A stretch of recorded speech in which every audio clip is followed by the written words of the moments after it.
पुरुष के पास पैसा हो तो औरत वस्त्रहीन हो जाती है, और अगर पैसे ना हो तो आदमी वस्त्रहीन हो जाता है।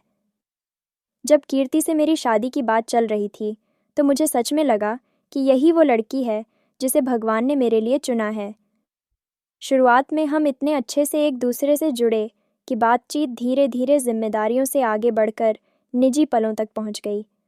अब बस एक ही ख्वाहिश थी, जल्दी से शादी हो जाए।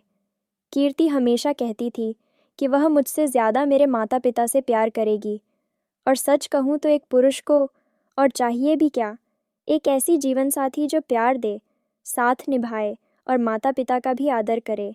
शादी हुई और ज़िंदगी अच्छे से चलने लगी, लेकिन तभी एक एहसास हुआ, जिस शारीरिक संबंध को लेकर अक्सर पुरुष अधीर होते हैं, उसकी उतनी ही गहरी चाहत एक महिला के भीतर भी होती है। मैं कीर्ति से बेहद प्यार करता था और उसकी हर छोटी बड़ी ख्वाहिश पूरी करने की कोशिश करता था। समय बीतता गया, जिम्मेदारियां बढ़ीं और मैंने कीर्ति से कहा कि अब हमें खर्चों में थोड़ी सावधानी बरतनी होगी। इस पर उसने झुंझलाकर कहा, पहले ही मन मारकर रहती हूँ। मुझे यह बात बहुत चुभी, क्योंकि मैंने तो हमेशा उसकी ज़रूरतों को प्राथमिकता दी थी। मैंने पूछा, ऐसा क्या है जो तुम्हें नहीं मिल पा रहा? उसने जवाब दिया, मैं भी चाहती हूँ बड़ी गाड़ी में घूमना, साल में 4-5 ट्रिप करना, घर सजा संवरा रहे, ब्रांडेड मेकअप इस्तेमाल करूँ। मैंने कहा, तुम्हें हर महीने 3,000 की लिपस्टिक और 5,000 का पाउडर तो देता हूँ, फिर भी क्या कमी है? उसका जवाब था, मैं मांगती ही क्या हूँ, जैसे मैं उस पर कोई एहसान कर रहा हूँ। मुझे बुरा लगा, पर कुछ नहीं कहा। चुपचाप अतिरिक्त कमाई के लिए कुछ और काम शुरू कर दिए। फिर आया उसका जन्मदिन। उसने 12,000 की ड्रेस पसंद की थी। एक दिन उसने प्यार से गले लगाकर पैसे मांगे।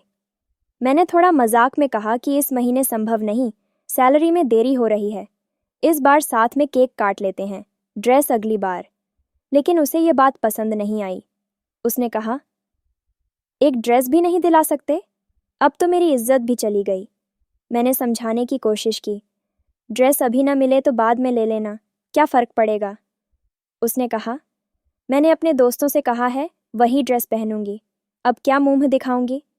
उसकी यह बात मुझे बहुत खली, लेकिन उस रात मैंने उसे पैसे दे दिए, 12,000 ड्रेस के और 13,000 पार्टी के।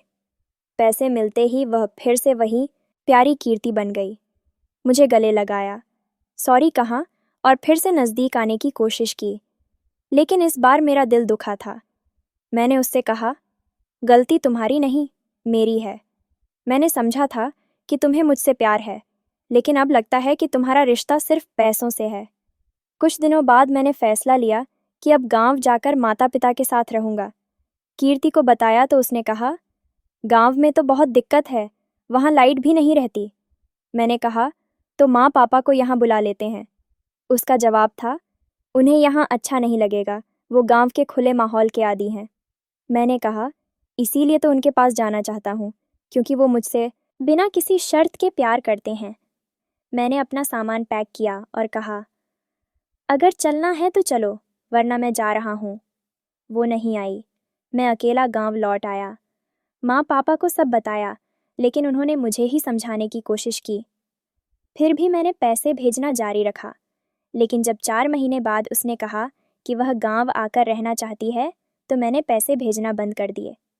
तभी उसने मेरे खिलाफ केस कर दिया, यह कहकर कि मैं उसे वैवाहिक सुख देने में असमर्थ हूँ और वह तलाक चाहती है, साथ ही हर महीने एक फिक्स रकम भी। कोर्ट में मैंने अपनी बात रखी, लेकिन वहाँ बताया गया कि पत्नी का ससुराल वालों की सेवा करना कानूनन ज़रूरी नहीं है। केस हार गया और आज भी हर महीने 4,000 रुपये देता हूँ। अब गांव में माता पिता के साथ रहता हूँ। एक बात समझ में आ गई, सच्चा और निस्वार्थ प्यार केवल माता पिता ही कर सकते हैं। शायद आज के दौर में शादी के लिए प्यार से ज़्यादा समझदारी चाहिए। जिंदगी बिताने के लिए सिर्फ सुंदर चेहरा नहीं, समझदारी, संवेदनशीलता और सादगी भी ज़रूरी होती है। शायद गांव की सादगी में ही असली खूबसूरती छिपी होती है।